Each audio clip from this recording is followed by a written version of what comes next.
Hey, it's Brock here with Uncommon Aquatics, and today I want to talk about something that comes up all the time in my comment section. I've been setting up a lot of new aquariums, and in the videos about those new aquariums, I always ask the viewers, what do you guys think I should put in this tank? And it seems like there's a split between people who love peaceful community fish and people who love aggressive predator fish. And to be honest, I love both.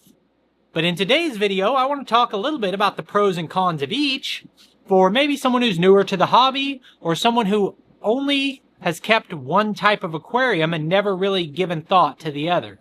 So we're going to just do a little bit of pros and cons. And as we do that, it's a very practical discussion too, because I've got an unstocked 110 gallon here that I have to make a decision on what to put in it. I've got a 125 gallon down here that's soon going to be emptied out of the koi.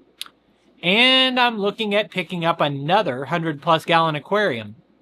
And I'm continuously going to be adding more aquariums. So I'm making these decisions in real time based on your feedback. Half of the time I'm going to stock just whatever I feel like getting. Other times I'm going to stock fish that it seems like you guys want to see. This is a monster fish tank. Now, none of the fish in this aquarium are full grown. My arowana is about a foot long. A couple of the bichers are 10 to 12 inches. But outside of that, probably the largest fish in here is this Carpentus Texas cichlid. It's about 5 inches. But most of these fish get at least a foot long. And they are aggressive. They are predators. This frog here will eat any fish he can get in his mouth, and they get pretty big. So this tank is full of monster fish.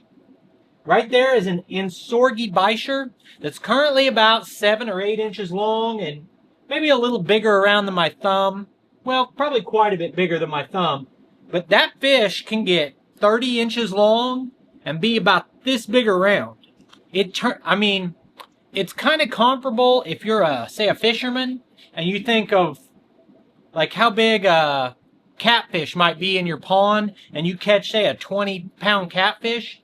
That fish can be the size of a 20-pound catfish, have that giant mouth that'll swallow anything it can get in its mouth. I enjoy these types of aquariums. There are pros and cons to them, and we're going to go into that right now. Positives towards the monster fish aquarium. These can be more of a spectacle. When someone comes in your home, if you've got a giant fish in there with personality that will chase your finger and eat out of your hands, like if I stick my finger in this aquarium, that arowana will jump out of the water and bite my finger. And they can be kind of impressive. Each fish becomes so big and it feels like they have a personality that you can feel what kind of their own distinct personality. And you can kind of connect more to each individual fish in a community like this. I love these types of aquariums, but I also love community tanks, and we'll get to that in a minute. Let's talk about some negatives for the monster tank. Number one, you have to have a big tank. You can have a peaceful community tank in a 5 gallon, like I'm going to show you in a minute, a 55 or 1,000. With these type of fish, they need a big tank. This is 210 gallons, and that is a minimum for some of these fish. And really, it's not even big enough for the arowana. So that makes them more expensive to keep. They're also expensive to buy. They're expensive to feed. Another negative is they make a big mess. The waste from these fish can become unsightly. It makes keeping the tank clean more difficult. They will rearrange your decor. They will dig out your plants. They might eat your plants. It seems like a really long list of negatives. And probably the biggest negative is that these fish are not necessarily friendly to each other. I have very little aggression in this tank right now. But it's possible that that Texas cichlid decides he's bigger and tougher than everything else and kind of becomes a bully and starts terrorizing the other fish. But believe it or not, community fish will do that too. Some of the fish you think of as peaceful community fish can be little bullies. but these are definitely more so, to the point that they will potentially kill each other. So you have to be very careful with what you stock with what, and how you manage that aggression. But I just love some of these giant fish when they really get big. And I can't wait to show you guys this community as they grow out. And I was about to move on to the community tank, but one more thing to throw in here is it is really fun to feed these fish. And it's expensive too, but you drop whole shrimp in there and watch them go crazy. Like grocery store frozen shrimp, thaw them out, drop them in. It's really enjoyable to watch them eat like that. Check out that jaguar cichlid. Right now he's only about that long, but that jaguar will be a monster. I just love fish keeping, don't you? Now this is a bit of a community tank with smaller, less aggressive fish in it. We've got angelfish, and we've got lots of tetras and yo-yo loaches. These are geophagus. There are ram cichlids. Kind of an interesting mix. A lot of bristlenose plecos. I think there's like 5 or 6 bristlenose plecos in here. And these fish don't bully each other. They won't outgrow any tank. I've also got discus. I almost forgot the discus. And then there's mollies right here. But these fish are just peaceful. And they're beautiful. Now this current setup is not my favorite example of a community tank. It's kind of a hodgepodge of different things that ended up together because I kind of changed my mind a couple times on what to keep in here. And I robbed a bunch of plants out of here for the aquascape that I showed you at the beginning. So the plants are kind of sparse, and this tank needs a little bit more fish added to it. But this type of tank can be beautiful, especially if you aquascape it like that first tank we saw. So I'm considering rosaline sharks for that 110 gallon at the beginning of the video. I'm considering making it a discus tank. I've got the 2 discus in here now, and I might do like 10 discus in there. And that would be a peaceful tank with pretty good sized fish in it, so it would be kind of the best of both worlds. Now one option that's in between those 2 extremes is the African cichlids. They're beautiful fish, vibrant colors, very active, but they don't get that big, but they can be mean and aggressive. They've got personality. Look at the way they jump up here whenever I feed. Let's put some food in there for them. So with these fish, you do have to manage aggression, but they've got the best coloration that you can get without going to saltwater. Here we have a different type of community tank. This is my father fish natural tank. It's got minimal filtration, it's got a dirt substrate, it's loaded with plants, I never do water changes, and it is completely packed full of life. There are thousands of organisms in this aquarium, even though it looks almost empty.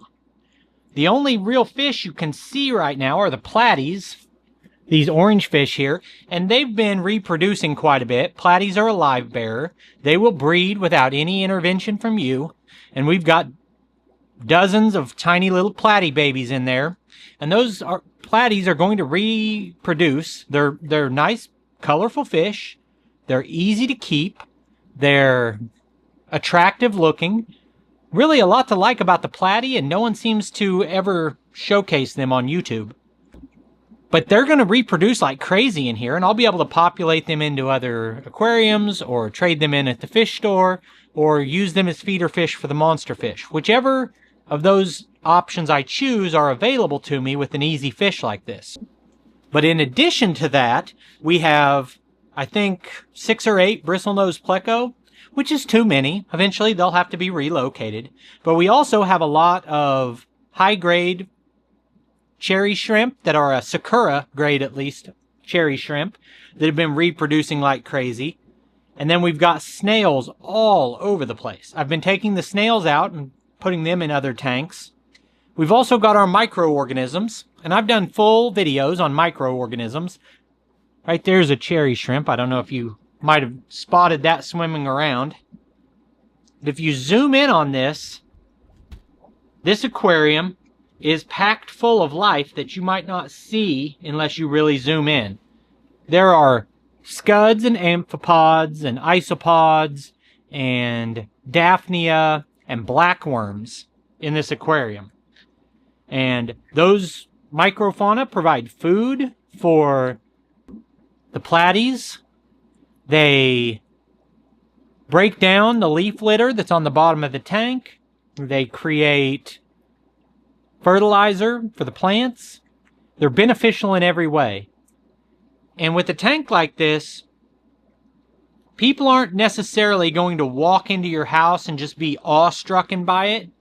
But if you take the time, you can get down and right up close to this and just watch a shrimp crawling around and how it interacts with the other things in the tank and be just as entertained as you are with the big fish in the big tanks. You just have to look a little closer. It's also really cool to watch the plants grow. Not that you can actually see them grow in real time, but this small plant at the front of the aquarium, I put just a few pieces of it in there, and now there are hundreds. That plant is going to carpet the entire tank, and it's going to clean the water for me. That's why I don't do water changes in here. The father fish method allows you to never do water changes if you follow some basic rules, like have a lot of plants but not many fish, and set up your substrate properly, and a few other things. You have to follow it all the way. You can't just do the parts of that you like, which is no water changes. So please go in the comments section and tell me what you prefer and why. Tell me what you like in your own aquariums, and having seen what else I have in my aquariums, what do you want to see in this 110-gallon tank? The only thing in it right now is microorganisms, snails, and a couple of bristlenose plecos. I want your feedback. I want to know what you like to keep, and I want to know what you think I should put in here. For now, I appreciate you taking time to watch this video. I'll put links on the screen to a couple more of our videos, and I'll see you next time.